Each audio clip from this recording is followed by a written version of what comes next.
साथियों, आप सभी का इस प्लेटफ़ॉर्म पर स्वागत है। यहाँ पर हम लोग घटनाचक्र पब्लिकेशन के द्वारा जो करंट क्विज़ समसामयिक घटनाओं का वस्तुनिष्ठ प्रश्नकोश अर्धवार्षिक संकलन नाम से करंट अफ़ेयर की मैगज़ीन प्रकाशित की गई है, जिसमें करंट अफ़ेयर को जो है वो क्विज़ फ़ॉर्म में दिया गया है।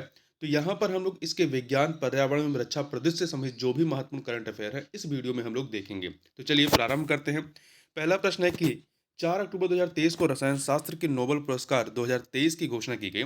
इससे संबंधित निम्न कथनों पर विचार करना है। 2 कथन दिए गए हैं। पहला है, इस वर्ष यह पुरस्कार संयुक्त रूप से 3 वैज्ञानिकों मोंगी जी बॉम्बेडी, दूसरे लुइस ई ब्रूश और तीसरे हैं एलेक्सी एकिमो को प्रदान किया जाएगा। ये कथन सही है। दूसरा, उन्हें यह पुरस्कार क्वांटम डॉट्स की खोज और संश्लेषण के लिए प्रदान किया गया।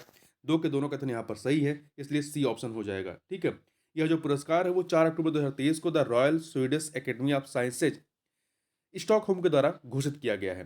तो ये 3 वैज्ञानिक नाम फिर से देख लीजिए। फ्रांस के अमेरिकी रसायनज्ञ मोंगी जी बॉम्बेडी, दूसरे हैं अमेरिकी रसायनज्ञ लुइस ई ब्रूस, तीसरे हैं रूसी मूल के अमेरिकी रसायनज्ञ एलेक्सी आई एकिमो। ठीक है, उन्हें यह पुरस्कार किसके लिए दिया गया है? क्वांटम डॉट्स की खोज और संश्लेषण के लिए प्रदान किया गया है। आगे बढ़ते हैं। एक्सरसाइज युद्ध अभ्यास 2023 से संबंधित निम्न कथनों पर विचार कीजिए। 2 कथन दिए गए हैं। पहला है, यह भारतीय सेना और अमेरिकी सेना द्वारा संयुक्त रूप से आयोजित एक वार्षिक युद्धाभ्यास है। सही है। यह इसका 19वां संस्करण 25 सितंबर से लेकर 8 अक्टूबर 2023 के मध्य प्रदेश के ग्वालियर में किया गया, मतलब आयोजित किया गया। तो ये दूसरा वाला कथन आपका गलत है, क्योंकि गलत इसलिए है क्योंकि कहाँ पर किया गया है? ये किया गया है संयुक्त राज्य अमेरिका के अलास्का के फोर्ट बेन राइट में। ठीक है। और यह जो है 25 सितंबर से 8 अक्टूबर 2023 के मध्य में किया गया है। तो ये आपका मध्य प्रदेश के ग्वालियर में आयोजित नहीं हुआ, बल्कि अमेरिका में हुआ। इसलिए पहला कथन सही है, दूसरा गलत है। ए ऑप्शन हो जाएगा। आगे बढ़ते हैं। अगला है, ऑपरेशन सजग से संबंधित निम्न कथनों पर विचार कीजिए। 2 कथन दिए गए। पहला है, भारतीय रेलवे द्वारा महिला सुरक्षा हेतु चलाया गया एक अभ्यास है ऑपरेशन सजग। नहीं, ये गलत है। दूसरा, इसे 12 सितंबर 2023 को आयोजित किया गया। ये भी गलत है। देखिए सही क्या है, तो दोनों गलत है, इसलिए आपका क्या है? D option. जो ऑपरेशन सजग 2023 है, यह पश्चिमी समुद्री तट पर चलाया गया एक तटीय सुरक्षा अभ्यास है। ये 18 सितंबर 2023 को किया गया और किसके द्वारा? भारतीय तटरक्षक बल के द्वारा चलाया गया। यह समुद्री अभ्यास तटीय सुरक्षा तंत्र के पुनर्मूल्यांकन की सुविधा प्रदान करता है और समुद्र में मछुआरों के बीच जागरूकता लाता है। अगला है, सितंबर 2023 में किस देश की विमान निर्माता कंपनी एयरबस ने पहली C295 MW परिवहन विमान भारतीय वायुसेना को सौंप दिया? तो स्पेन को। किसे सौंप दिया? मतलब परिवहन विमान भारतीय वायुसेना को सौंप दिया। तो किस देश की विमान निर्माता कंपनी एयरबस? तो ये स्पेन की विमान निर्माता कंपनी है। ठीक है। तो बस इतना ही याद रखिए। पहला विमान अभी सौंपा है, दूसरा विमान जो है 2024 तक सौंपा जाएगा और अगस्त 2025 तक सभी 16 विमान वायुसेना को मिल जाएंगे। 16 विमान मिलने हैं तो 16 विमान मिल जाएंगे। और जो शेष 40 विमानों का निर्माण है वो भारत में गुजरात के बड़ोदरा स्थित टाटा एडवांस सिस्टम लिमिटेड में किया जाएगा। ठीक है। पूरे 56 एयरबस C295 विमान भारत जो है वो खरीदेगा, इसका अनुबंध हुआ है। ठीक है। तो इसमें से 16 हम वहां से मंगाएंगे और बाकी 40 जो है भारत में निर्मित किए जाएंगे। अगला है, 2 सितंबर 2023 को केंद्रीय मंत्री परषोत्तम रुपाला ने किस राज्य में बहुउद्देशीय समुद्री शैवाल पार्क की स्थापना के लिए आधारशिला रखी है? तो कहां पर? तमिलनाडु में रखी है। ठीक है, तमिलनाडु में रखी है। आगे बढ़ते हैं। आदित्य L1 मिशन से संबंधित निम्न कथनों पर विचार कीजिए। 2 कथन दिए गए हैं, बताना है इनमें से कौन सा या से कथन सही है। पहला है, 2 सितंबर 2023 को इसरो द्वारा इसे सतीश धवन अंतरिक्ष केंद्र शार श्रीहरिकोट से लॉन्च किया गया। ये कथन आपका सही है पहला। दूसरा, इसे इसरो के PSLV C58 XL रॉकेट द्वारा लॉन्च किया गया। ये कथन आपका गलत है। तो पहला सही है, दूसरा गलत है। ए ऑप्शन देखिए, किससे लॉन्च किया गया है? इसे PSLV C57 एक्सेल से किया गया है। 50 PSLV C58 यहाँ लिखा है ना, तो ये 57 एक्सेल है। यह सूर्य के अध्ययन के लिए भारत द्वारा भेजा जाने वाला पहला मिशन है। इसे पृथ्वी से लगभग 1.5 मिलियन दूर स्थित लैंग्रेज पॉइंट 1 L1 कक्षा में स्थापित किया जाएगा। लैंग्रेज पॉइंट क्या होता है? यह अंतरिक्ष में स्थित वह स्थान है जहां सूर्य और पृथ्वी के बीच लगने वाला आकर्षण बल जो होता है वो शून्य हो जाता है। सूर्य के चारों ओर 5 ऐसे पॉइंट हैं जहां पर इस प्रकार की स्थिति होती है, L1, L2, L3, L4, L5 से इसे डिनोट करते हैं। इसका नाम इतालवी फ्रांसीसी गणितज्ञ जोसेफ लुइस लैंग्रेज के सम्मान में रखा गया है। अगला है वरुण 2023 से संबंधित निम्नलिखित कथनों पर विचार कीजिए। यहाँ पर आपके कितने कथन दिए गए हैं? 2 कथन दिए गए हैं और बताना इनमें से सही कौन सा है। तो पहला है, यह भारतीय और फ्रांस की नौसेनाओं के बीच एक द्विपक्षीय नौसैन्य अभ्यास है। ये कथन सही है, भारत और फ्रांस के बीच में। ठीक है। सितंबर 2023 में इसके 21वें संस्करण का दूसरा चरण अरब सागर में आयोजित हुआ, ये भी सही है। तो दो के दोनों कथन यहाँ पर आपके सही है, सी ऑप्शन। ठीक है। इस अभ्यास का पहला चरण जो है 16 से 20 जनवरी 2023 तक भारत के पश्चिमी तट पर आयोजित किया गया था और दूसरा अरब सागर में किया गया। यह द्विपक्षीय नौसैनिक अभ्यास जो है वो वर्ष 1993 से प्रारंभ हुआ। वर्ष 2021 से इसे वरुण नाम से आयोजित किया जाने लगा। युद्धपोत महेंद्रगिरी से संबंधित निम्न कथनों पर विचार करना है। 2 कथन दिए गए हैं। पहला है, इसे 1 सितंबर 2023 को उपराष्ट्रपति जगदीप धनखड़ की पत्नी डॉक्टर सुदेश धनखड़ द्वारा मुंबई में लॉन्च किया गया। ये कथन आपका सही है। दूसरा, इसका निर्माण Messrs Mazagon dock ship builders limited Mumbai द्वारा किया गया। ये भी सही, 2 के दोनों कथन सही हैं, सी ऑप्शन यहाँ पर हो जाएगा। ठीक है। इस जहाज के बारे में बात करें तो यह प्रोजेक्ट 17A फ्रिगेट का 7वां जहाज है।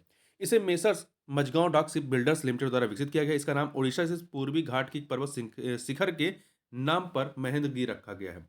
अगला है, निम्नलिखित कथनों पर या निम्न कथनों पर विचार कीजिए। यहाँ पर आपके पास 2 कथन दिए गए हैं और बताना है इनमें से कौन सा या से सही है। सही कथन बताना। पहला, नवाचार और तकनीकी कौशल में हैदराबाद स्थित निजी कंपनी ग्रे ने रोबोटिक्स ने विश्व का प्रथम और एकमात्र स्वायत्त विस्तृत क्षेत्र एनकाउंटर मानव रहित विमान प्रणाली CUAS इंद्रजाल का अनावरण किया है। यह कथन सही है। दूसरा, इंद्रजाल पूर्ण रूप से भारत में निर्मित एक एवं विकसित किया गया है जो प्रौद्योगिकी और रक्षा में देश की क्षमताओं को प्रदर्शित करता है। 2 के दोनों कथन यहाँ पर सही है, इसलिए सी ऑप्शन हो जाएगा। ठीक है। अब थोड़ा सा इसका अनावरण जो है उत्तराखंड के राज्यपाल लेफ्टिनेंट जनरल गुरमीत सिंह की उपस्थिति में हुआ। देखिए, कृत्रिम बुद्धिमत्ता द्वारा संचालित एक अत्याधुनिक स्वायत्त एंटी ड्रोन प्रणाली है यह इंद्रजाल। याद रखिएगा, महत्वपूर्ण है। विश्व का एकमात्र व्यापक क्षेत्र वाला काउंटर मानव रहित विमान प्रणाली है।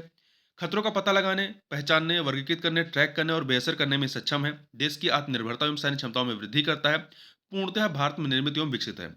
अगला है, निम्न कथनों पर विचार करें। यहाँ पे 2 कथन दिए गए हैं। पहला है, हाल ही में स्वदेश निर्मित 600 एंटी टैंक माइंस, जिसे विभव नाम दिया गया है, को भारतीय सेना में शामिल किया गया। डीआरडीओ द्वारा विकसित विभव एक पॉइंट अटैक एंटी टैंक गोला बारूद है। तो देखिए, 2 के दोनों कथन यहाँ पर सही हैं। विभव एंटी टैंक्स माइंस भारतीय सेना में शामिल किया गया है। ठीक है। यह शत्रु के बख्तरबंद वाहनों के खिलाफ मोबिलिटी किल वाहनों को क्षति पहुंचाकर चलने के लिए आयोग कर देना, ऐसा कार्य करने वाला प्रदान करने हेतु इन माइंस को डिजाइन किया गया है। ठीक है। ये क्या है? ये एंटी टैंक माइंस है। ध्यान रखिएगा, विभव क्या है? Anti tanks mines. ठीक है। और डीआरडीओ द्वारा डिजाइन और विकसित किया गया है। पूर्ण रूप से भारत द्वारा विकसित किया गया है। पूर्णतः स्वदेशी है। और आगे बढ़ते हैं। अत्याधुनिक प्लास्टिक द्वारा ये निर्मित किया गया है। साइबर सुरक्षा के लिए माया ऑपरेटिंग सिस्टम किसके द्वारा विकसित किया गया है? तो ये माया ऑपरेटिंग सिस्टम जो है वो रक्षा मंत्रालय के द्वारा विकसित किया गया है। ठीक है। राष्ट्रीय सुरक्षा के लिए साइबर हमलों के खिलाफ बचाव हेतु ये रक्षा मंत्रालय के सभी कंप्यूटर में इंस्टॉल किया जाएगा। बढ़ते साइबर खतरों के दृष्टिगत देश के साइबर सुरक्षा उपयोग को उन्नत करने के लिए इसका इस्तेमाल किया जा रहा है। इसमें मौजूद क्या है? विंडोज की तरह इंटरफेस और सभी कार्य क्षमताएं। देखिए, इसका नाम ऑपरेटिंग सिस्टम माया रखा गया है, भ्रम की प्राचीन अवधारणा के नाम पर जो वास्तविकता की भ्रामक उपस्थिति से जुड़ा हुआ है। यह आधारित है ओपन सोर्स उबंटू पर। ठीक है, ओपन सोर्स उबंटू पर। आगे बढ़ते हैं। अगस्त 2023 में केंद्रीय मंत्री नितिन गडकरी ने विश्व का पहला BS6 stage 2 electrified flex fuel vehicle के प्रोटोटाइप का विमोचन किया। यह प्रोटोटाइप किसके द्वारा विकसित किया गया? यह प्रोटोटाइप जो है टोयोटा किर्लोस्कर मोटर के द्वारा विकसित किया गया है। आगे चलते हैं।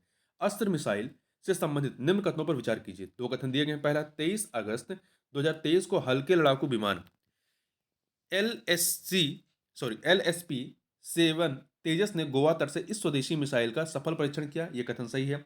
दूसरा, यह सतह से हवा में मार करने वाली मिसाइल है। यह कथन गलत है। पहला सही है, दूसरा गलत है। देखिए, यह मिसाइल जो है, अस्त्र मिसाइल की बात करें तो यह हवा से हवा में मार करने वाली मिसाइल है। हवा से हवा में यह सुपरसोनिक हवाई लक्ष्यों को भेदने और नष्ट करने में सक्षम है। इसे रक्षा अनुसंधान और विकास प्रयोगशाला DRDL अनुसंधान केंद्र इमारत और अन्य प्रयोगशालाओं द्वारा डिजाइन और विकसित किया गया है। आगे बात करते हैं कमल के पुष्प की नई प्रजाति जिसका विमोचन अगस्त 2023 में किया गया के संबंध में निम्न कथनों पर विचार कीजिए। यहाँ पे 4 कथन दिए गए हैं, बताना है इनमें से कौन सा या से कथन सही है। पहला, 19 अगस्त 2023 को कमल के पुष्प की नई प्रजाति का विमोचन केंद्रीय मंत्री डॉक्टर जितेंद्र सिंह ने किया, सही है। कमल के पुष्प की नई प्रजाति का नाम नमो 108 रखा गया, ये भी सही है। यह नई प्रजाति CSIR NBRI लखनऊ द्वारा विकसित किया गया है, ये भी सही है। ठीक है, पहला दूसरा तीसरा सही है। चौथा, इस नई प्रजाति के खिलने का समय जनवरी से दिसंबर तक होता है, ये कथन आपका गलत है। तो पहला दूसरा तीसरा सही है, इसलिए ए ऑप्शन है, चौथा गलत है। तो इसके बारे में देखते हैं। इसके खिलने का समय क्या है? मार्च से दिसंबर तक, जनवरी से दिसंबर नहीं, मार्च से दिसंबर तक है। ठीक है, इसको विकसित किया है वैज्ञानिक और औद्योगिक अनुसंधान परिषद राष्ट्रीय वनस्पति अनुसंधान संस्थान लखनऊ के द्वारा विकसित किया गया। ये नाम याद रखिएगा, किस संस्था ने विकसित किया है। आगे बढ़ते हैं, और इसमें नए कमल में पंखुड़ियां कितनी है? 108 है। अगस्त 2023 में लॉन्च किए गए प्रबल के संबंध में विकल्प में कौन सा तथ्य सही नहीं है? देखिए, 18 अगस्त 2023 को प्रबल को लॉन्च किया गया, सही है। या भारत की सबसे ज्यादा रेंज वाली रिवॉल्वर है, ये भी सही है। इस रिवॉल्वर की मारक क्षमता 35 मीटर तक है, नहीं 50 मीटर तक है, 35 नहीं 50 मीटर तक है। तो यहाँ पे सी वाला आपका गलत हो गया। इससे यह भारत में निर्मित होने वाली पहली रिवॉल्वर है जिसमें साउंड स्विंग सिलेंडर है, सही है ये। ठीक है, इसे निर्मित किसने किया? Advance weapons and equipment India limited Kanpur के द्वारा इसे विकसित किया गया है। इसे कारतूस के बिना इसका वजन 700 ग्राम होता है। ठीक है, इस रिवॉल्वर को महिलाएं आसानी से अपने हैंडबैग में ले सकती हैं। और आपका advance weapons and equipment India limited Kanpur के आर्मपुर में रक्षा उत्पाद बनाने वाली एक सरकारी कंपनी ने इसका उत्पादन किया है। अगला है INS बिंदगिरी से संबंधित निम्न कथनों पर विचार कीजिए। यहाँ पर आपके पास दो कथन दिए गए हैं। पहला है 17 अगस्त 2023 को इसे रक्षा मंत्री राजनाथ सिंह द्वारा लॉन्च किया गया INS बिंदगिरी को, यह कथन आपका सही है। दूसरा, यह प्रोजेक्ट 17A के तहत बनाए जा रहे 7 नए गाइडेड मिसाइल फ्रिगेट की श्रृंखला का छठा युद्ध पोत है, ये भी सही है। दो के दोनों कथन यहाँ पर सही है, इसलिए आपका सी ऑप्शन हो जाएगा। ठीक है, इसे Garden Reach ship builders and engineers limited Paschim Bengal Kolkata के द्वारा विकसित किया गया है। ठीक, देखिए यहाँ पर पहला कथन गलत है। यहाँ पे रक्षा मंत्री राजनाथ सिंह ने इसका लॉन्च नहीं किया, इसे जो है राष्ट्रपति द्रौपदी मुर्मू के द्वारा लॉन्च किया गया है। तो यहाँ पर केवल दूसरा कथन ही सही, इसलिए यहाँ पे बी ऑप्शन होगा, ना कि सी। ठीक है, आगे चलते हैं।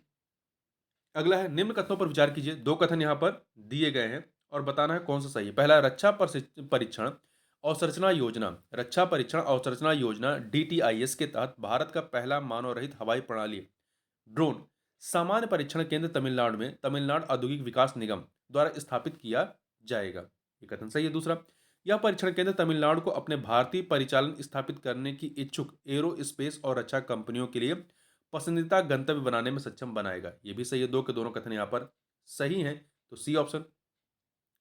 देखिए, 16 अगस्त 2023 को भारत का प्रथम मानव रहित हवाई प्रणाली ड्रोन सामान्य परीक्षण केंद्र को तमिलनाडु में स्थापित किए जाने पर सहमति बनी। यद्यपि यह केंद्र श्री पेरू बुंदूर के पास SIPCOT औद्योगिक पार्क वल्लम वडागल में लगभग 2.3 एकड़ क्षेत्र में स्थापित किया जाएगा। देखिए, यह तमिलनाडु भारत का पहला ड्रोन परीक्षण केंद्र है। आगे चलते हैं। अगला प्रश्न है आपका, 12 अगस्त 2023 को केंद्रीय मंत्री अमित शाह ने गुजरात में कहा इफ्को नैनो DAP तरल संयंत्र का भूमि पूजन और शिलान्यास किया। कहां पर किया है? गांधी धाम में। ठीक है, गांधी धाम में किया गया, गांधी धाम गुजरात में। और संयंत्र का निर्माण कौन कर रहा है? इफ्को कर रहा है।